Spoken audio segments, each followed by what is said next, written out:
Hello ദിവസം രാവിലെയുള്ള pre market റിപ്പോർട്ടിലേക്ക് കിടക്കാം.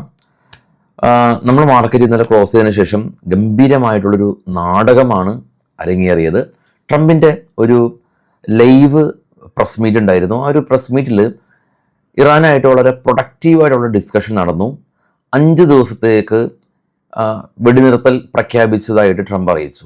ഇതിനെ തുടർന്ന് ഗ്ലോബൽ മാർക്കറ്റുകളും ഈവൻ ഗിഫ്റ്റ് നിഫ്റ്റിയും എല്ലാം തന്നെ അതിശക്തമായ രീതിയിൽ മുന്നേറി ഒരു സമാധാനപരമായിട്ടുള്ള അന്തരീക്ഷം വന്നു എന്നുള്ള രീതിയിൽ മാർക്കറ്റ് ഇതിനെ നോക്കി കണ്ടു.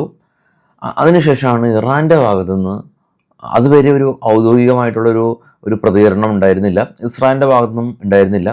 അവസാനം ഇറാൻ്റെ ഭാഗത്തുനിന്ന് ഒരു പ്രതികരണം വന്നു. ഒരു പ്രൊഡക്റ്റീവ് ഡിസ്കഷൻ നടന്നിട്ടില്ല എന്നുള്ള ഒരു പ്രതികരണം വന്നു. അപ്പോൾ ഇതേ പോയിൻ്റ് വീണ്ടും, അതായത് ട്രംപ് പറഞ്ഞതിന് ശേഷം വളരെ പോസിറ്റീവായിട്ട് മുന്നേറിയ മാർക്കറ്റ് ഈ ഇറാൻ്റെ പ്രതികരണത്തിന് ശേഷം മാർക്കറ്റ് വീണ്ടും താഴേക്ക് ഇടിഞ്ഞ ഒരു കാഴ്ചയാണ് നമുക്ക് കാണാൻ സാധിക്കുന്നത്.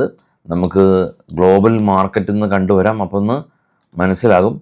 ഇതാണ് ഗ്ലോബൽ മാർക്കറ്റിൽ താഴെ നാസ്ഡാക്ക് ഏറ്റവും താഴേക്ക് വരാണെങ്കിൽ നാസ്ഡാക്ക് 1% പോസിറ്റീവിൽ ക്ലോസ് ചെയ്തു. ഡോ 1% പോസിറ്റീവിൽ ക്ലോസ് ചെയ്തു.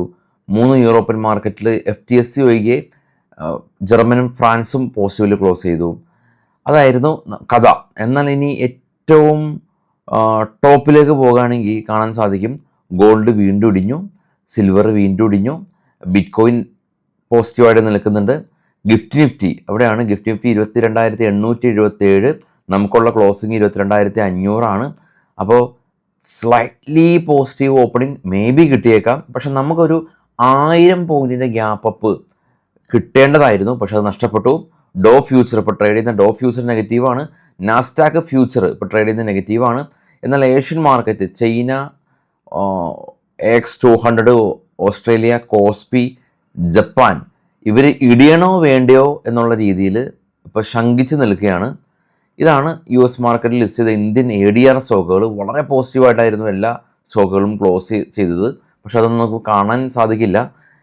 ഇതാണ് US മാർക്കറ്റിൽ ലിസ്റ്റ് ചെയ്ത US കമ്പനികൾ. വളരെ പോസിറ്റീവായിട്ടുള്ള ക്ലോസിംഗ് ആണ് ഉണ്ടായിരുന്നത്, പക്ഷെ നമുക്കത് കാണാൻ സാധിക്കില്ല. ഇതിപ്പോൾ അവർ പറഞ്ഞ പോലെ പോസിറ്റിവിറ്റി ഉണ്ടായിരുന്നു രാത്രി. നമുക്ക് നേരം വെളുത്ത് ആരോ കമൻറ്റ് ചെയ്തിരുന്നു ഇന്നലെ, അതായത് നേരം വെളുത്തതിന് ശേഷം മാത്രമാണ് നമുക്കിത് ഉറപ്പിക്കാൻ പറ്റുള്ളൂ എന്ന് ഇന്നലെ പോസ്റ്റ് മാർക്കറ്റിൽ ഏതോ ഒരു സുഹൃത്ത് കമൻറ്റ് ചെയ്ത പോലെയായിരുന്നു ശരിക്കും കാര്യങ്ങൾ. പോസിറ്റിവിറ്റി ഉണ്ടായോ, ഉണ്ടായി. നമുക്ക് കാണാൻ പറ്റിയോ, ഇല്ല എന്നുള്ള അവസ്ഥയിലാണ് ഉള്ളത്. ഗിഫ്റ്റ് നിഫ്റ്റി 1000 പോയിൻ്റ് കണ്ടപ്പോൾ ഒരു സന്തോഷം തോന്നി. 1000 പോയിൻറ്റിൻ്റെയൊക്കെ ഒരു ഗ്യാപ്പ് അപ്പിൽ നമുക്കൊന്ന് ഓപ്പൺ ചെയ്യുകയും മാർക്കറ്റ് വീണ്ടും തിരികെ വരുന്ന ഒരു സിനാരിയോ. പക്ഷേ അതില്ല എന്നുള്ളതാണ് സങ്കടകരമായിട്ടുള്ള ഒരു കാര്യം.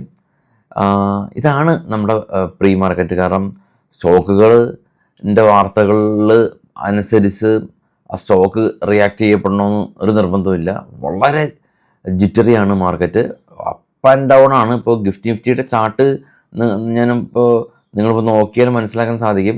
ഗിഫ്റ്റ് നിഫ്റ്റി ഞാനിപ്പോൾ ഒരു സ്ക്രീൻഷോട്ടായിട്ട് ഇടാം. ഇതാണ് ഗിഫ്റ്റ് നിഫ്റ്റിയുടെ ഒരു ചാർട്ട്. ഇന്നലെ അതിശക്തമായിട്ട് ക്ലോസ് എന്ന് എഴുതിയത് കാണാം. അതായത് ഗിഫ്റ്റ് നിഫ്റ്റിയുടെ ക്ലോസ് ഇന്നലത്തെ ക്ലോസ് ആണല്ലോ. ഇന്നലെ 3:30 ക്ലോസ് എന്ന് എഴുതിയിരിക്കുന്നത്. ഇന്നലെ ഗിഫ്റ്റ് നിഫ്റ്റി 3:30 ഉണ്ടാക്കിയ ക്ലോസ് ആണ്. അതിനുശേഷം എന്തൊക്കെയാണ് ഗിഫ്റ്റ് നിഫ്റ്റിയിൽ സംഭവിച്ചതെന്ന് ഇപ്പോൾ ഏറെക്കുറെ നിങ്ങൾക്ക് മനസ്സിലായിട്ടുണ്ടാവും. കാരണം ആ ക്ലോസ് കണ്ട ഗിഫ്റ്റ് നിഫ്റ്റിയുടെ ഇന്നലത്തെ ക്ലോസ് ആണ്. ഇന്നലെ 3:30 ക്ലോസ്. അതിനുശേഷം ഇത്രയധികം മുകളിലേക്ക് പോയി വീണ്ടും താഴേക്ക് വരുന്ന അവസ്ഥയിലാണുള്ളത്.